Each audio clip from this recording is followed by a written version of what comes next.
Welcome back to another episode of Built for Life, brought to you by SIMW Auto Connection Ford. My name is JJ, I'm your host. Last week, we looked at the next generation Ford Ranger Raptor and how it's amazing with its Fox Life valve shock absorbers that put it ahead of the rest. You missed out on that? Don't worry, the link is in the comments.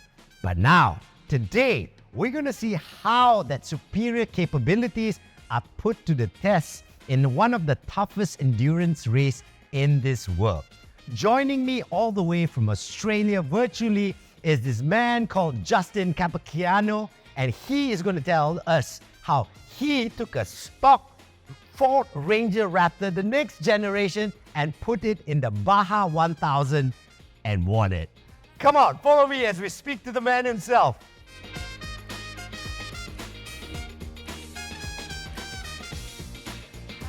It's time for another episode. My name is JJ. Join me with my guests, Justin Capicchiano, and I'm the program manager for the Ranger Raptor and the Ranger Raptor Baja program. First of all, Justin, thank you so much for joining us today on the show. How are you, buddy? Yeah, I'm good. I'm having a great day today.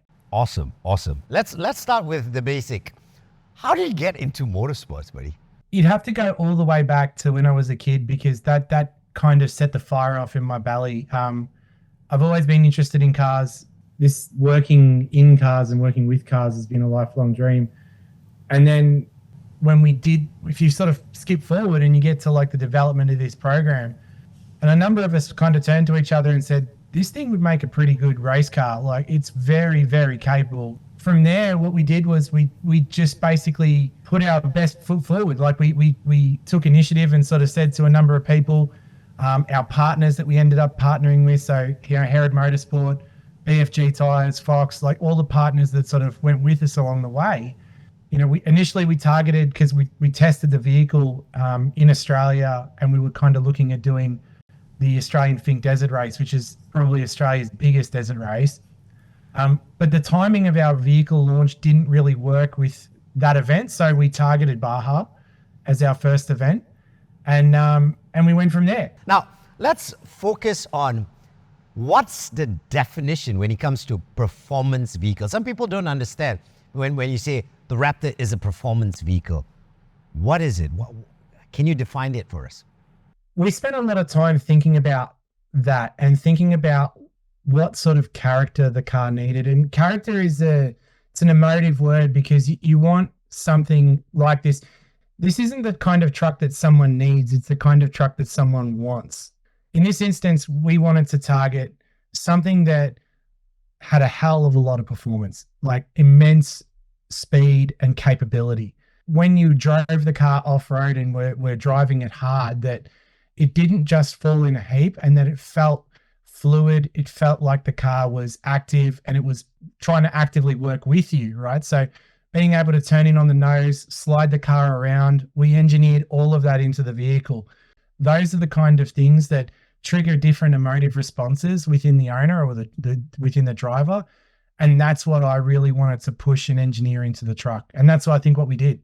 You took Ford Ranger Raptor, the next generation Ford Ranger Raptor that everyone could have, and sent it to Baja 1000.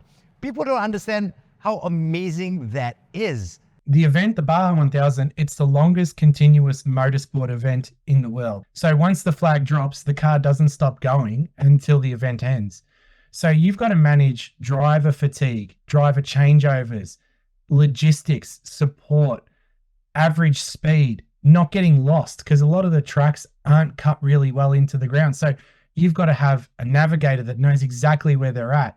The amount of pre-preparation that you put into doing a Baja 1000 is almost equivalent to doing like 5 or 6 normal races because of the sheer amount of people and support that you need to go into an event like this.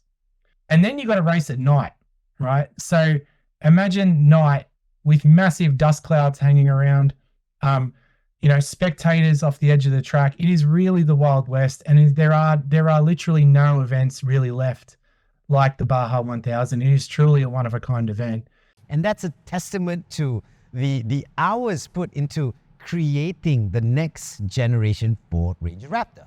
So when we do the development of the road truck, one of the sign-off criteria for Ford Performance to say, yes, this meets all the hallmarks of being a Raptor, is you fundamentally have to complete 1,000 miles of desert endurance testing, which is basically take the car out into the middle of the desert and race it at race speeds. This is the road car, not the race car. This is the road car. So we knew what we had. And then it was a matter of putting all the safety equipment in the car and fundamentally not a lot else, and then taking it to the event. Right. Right, and that's amazing. But here's the thing: talking about the Baja race and all that, you speak a lot about change and difference and adapting and all that. The biggest change when it comes to the next generation Ford Ranger Raptor is petrol instead of diesel. What was the choice? Why that choice? What happened? Why was that choice done?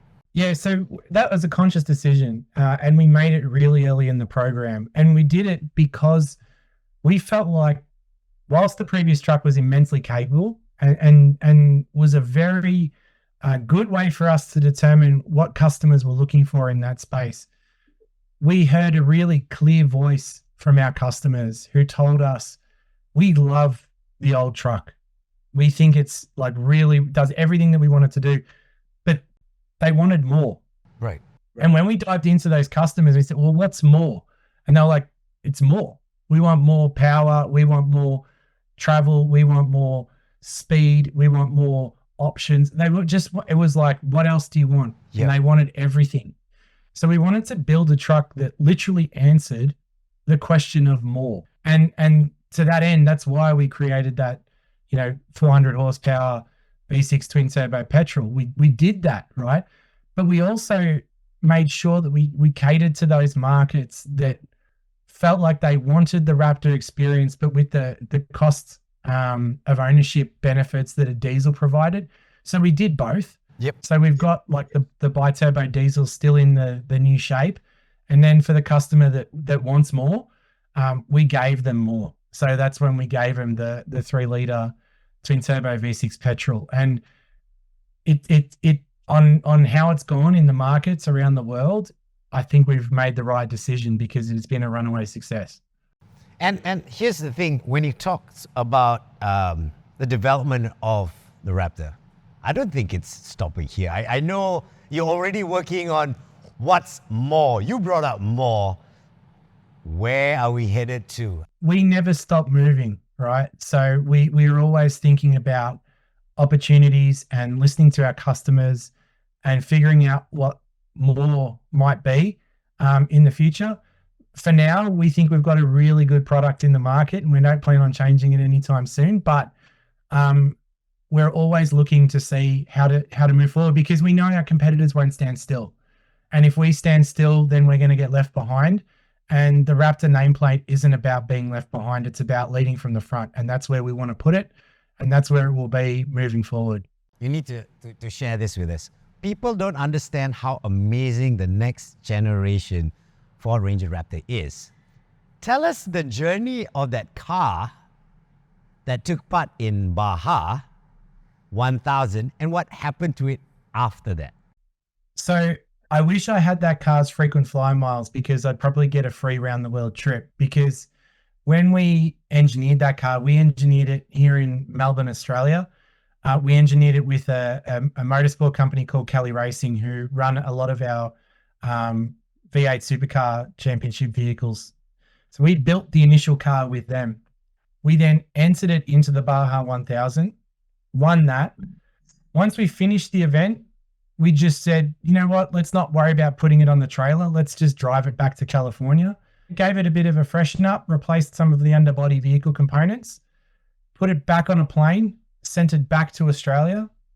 We then entered it into the Finke Desert Race here in Australia this year, and we won our class again. So that car's the first car globally to win its class, both in Baja and the Finke Desert Race. And on top of that, we set a course record on the return leg at Finke in the same truck. So you can imagine just how much punishment that truck has had. And we took it back off the hoist once we finished Finke. We changed the oils. We gave it a bit of a freshen up, and we're like, it's ready to go again. It is unbelievably fresh for a car that's just had two massively, massively challenging events put through it. So it's a true testament to how tough that car is actually engineered. So, when it comes to kits and stuff like that, let's talk about, the options and the looks when it comes to the standard car, and let's talk about the race car. What's the difference? What do you can look into it and all that? Yeah, so from a body perspective, we wanted to make sure that we kept the car looking like a Ranger Raptor. So from that end, from the outside, it doesn't have any composite body panels. It's all steel parts. We obviously stripped out the interior and put in a race interior. We kept all of the engine and electronic system as standard.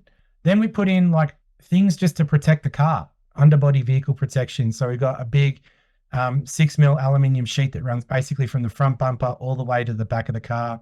So we run a 35-inch tire on the race truck compared to a 33-inch tire on the road truck. The biggest change around the mechanics of the vehicle was the fuel tank. We put in a 160-litre fuel tank. We removed the standard fuel tank, and that was primarily done for safety.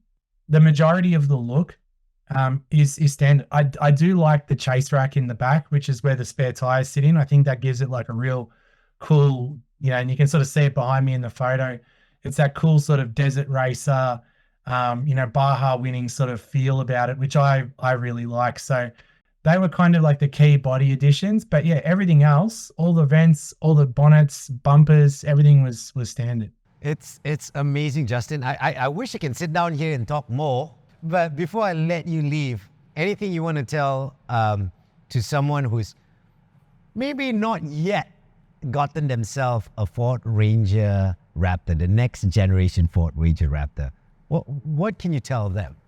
I'd say that if there was something that you were ever considering, is to go out and do it, and go out and experience nature, go out and experience the environment, because this car can do it all. It can do the slow stuff, it can do the fast stuff, and you will have the absolute time of your life, and you will giggle like a school kid when you do some of the things that you think that car can actually do, and you will believe that you are the next desert racing champion when you drive that truck.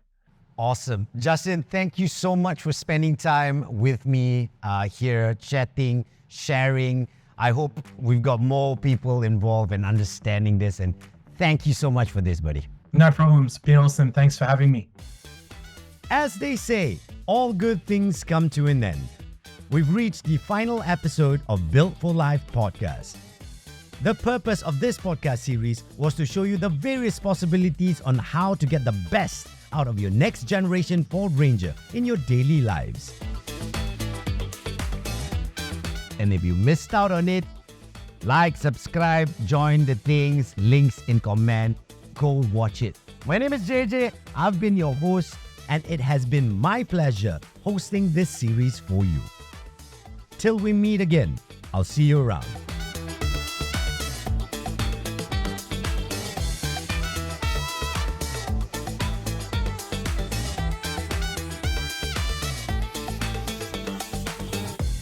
Brought to you by Sime Darby Auto Connection Ford.